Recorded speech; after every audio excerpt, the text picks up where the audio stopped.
Hai teman-teman. Bayangkan, di masa depan, tahun 2053, setelah Perang Besar berakhir, dunia jadi kacau.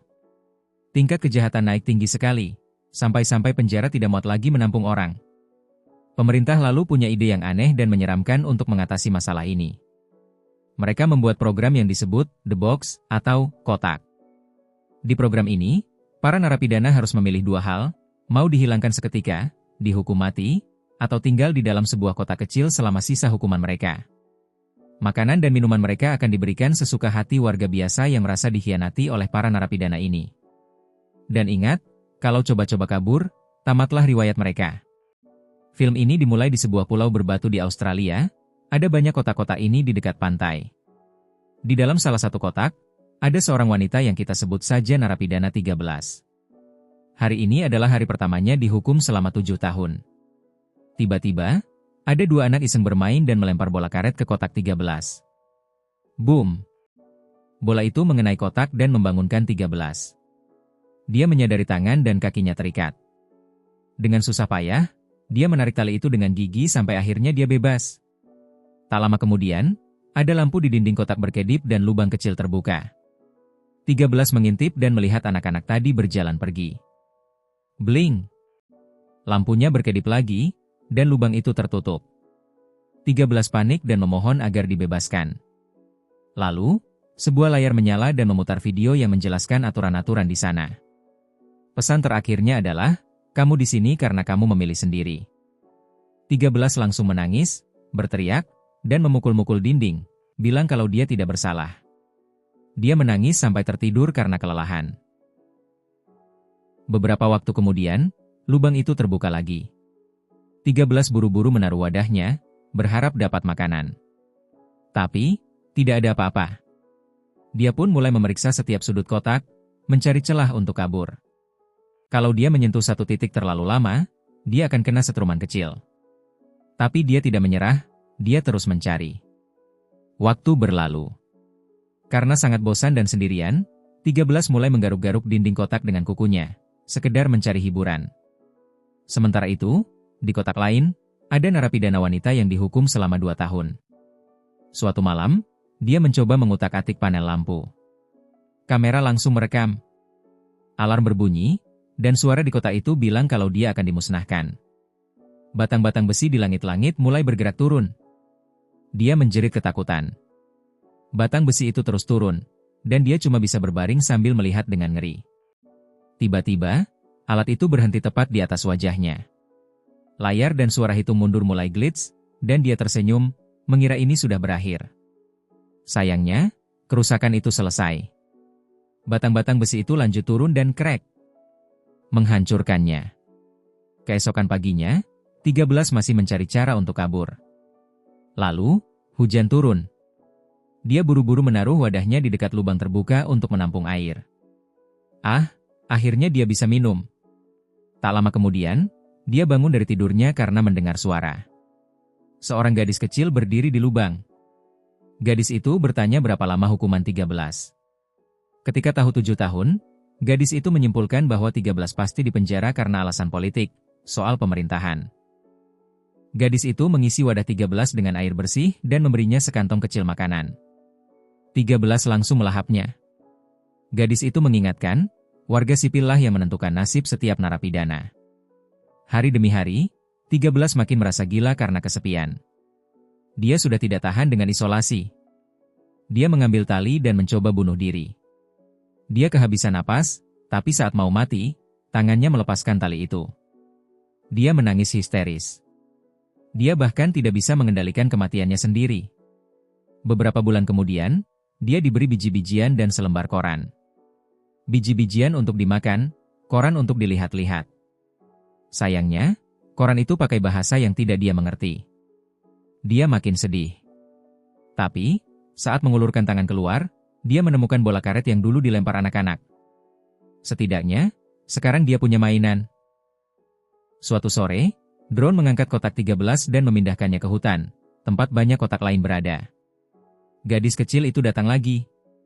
Gadis itu bilang dia sedang membaca buku Shakespeare yang sudah dilarang. 13 bilang dia bisa membaca, tapi tidak diizinkan membaca di dalam kotak. Gadis itu mengutip kalimat dari buku Romeo and Juliet, dan 13 bilang itu indah sekali. Gadis itu mencoba meminjamkan bukunya, tapi 13 menolak karena tidak mau cari masalah. Gadis itu memberinya makanan dan berjanji akan datang lagi untuk membacakan buku. Setelah gadis itu pergi, 13 terus memikirkan sentuhan tangannya. Dia mulai melakukan hal yang nakal dengan tangannya sendiri, sementara kamera kotak merekam semuanya. Setahun setelah dipenjara, 13 makan biji-bijian dan menemukan buku kecil tersembunyi di dalamnya. Itu adalah buku Romeo and Juliet. Dengan gembira, dia membacanya diam-diam, menjauhi kamera. Saat mendapat air bersih, 13 menggunakannya untuk membersihkan diri dan merawat luka-lukanya. Setelah itu, dia membuang air kotornya. Kamera langsung menangkap ini dan menganggapnya membuang-buang air. Sebagai hukuman, kotak 13 dipindahkan lagi ke pantai. Lalu, seorang pria muncul di lubang sambil makan apel, sengaja menggodanya. 13 memohon minta satu gigitan, tapi pria itu bilang dia tidak akan berbelas kasihan pada hewan di kotak-kotak ini. Pria itu menawarkan kesepakatan, 13 akan mendapat apel kalau dia mau menuruti permintaan kotornya. Karena sangat kelaparan, 13 setuju. Saat pria itu melakukan perbuatan jahat, drone patroli melihat mereka dan langsung menembak. Pria itu mati, dan peluru juga melukai kaki 13. Sambil menahan sakit, 13 meraih apel itu dan memakannya dengan cepat. Tapi, apel itu penuh belatung. 13 langsung muntah. Malamnya, alarm berbunyi. Suara di kotak bilang, berdagang makanan adalah pelanggaran. Hukuman 13 adalah 7 hari tidak boleh tidur. Lampu terang menyala dan alarm terus berbunyi. Selama 7 hari, 13 tidak bisa memejamkan mata. Pikirannya kacau. Di tengah minggu tanpa tidur itu, 13 berhalusinasi. Suara di kotak bilang kalau dia salah dihukum, dan warga sudah setuju membebaskannya. Tiba-tiba, wajah wanita cantik muncul dan masuk ke dalam kotak.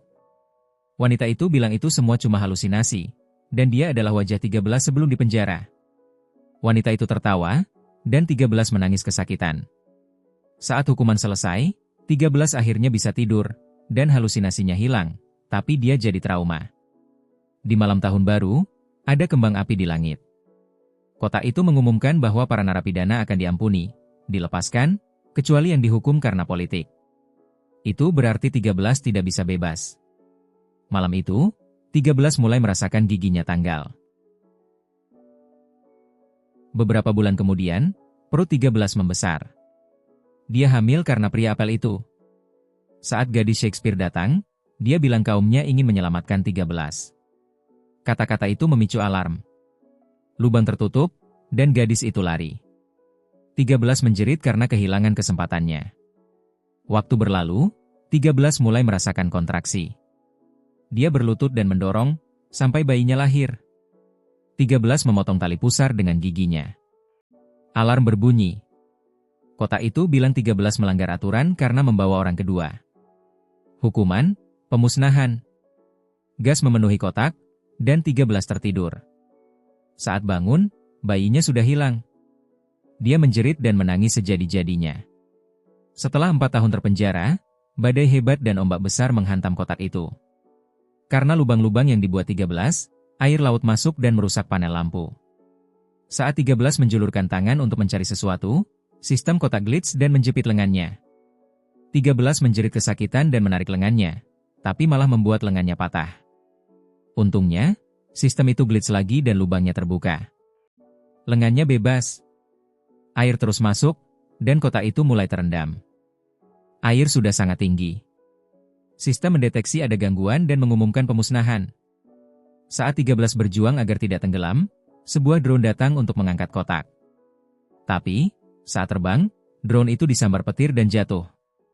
Kotak itu pun ikut jatuh dan terbawa ombak. Pagi harinya, 3 anak muda bermain di pantai. Mereka melihat kotak itu terdampar, diikuti oleh 13 yang keluar dari kotak. Tapi, mereka malah mengabaikan 13 dan pulang. Pada intinya 13 bisa keluar dari kotak itu. Akhir film ini memang kurang klimaks ya, mungkin butuh fokus agak tinggi atau perlu nonton beberapa kali untuk bisa memahami. Jangan lupa langganan dan nyalakan notifikasi, supaya kamu bisa nonton video-video seperti ini lagi ya.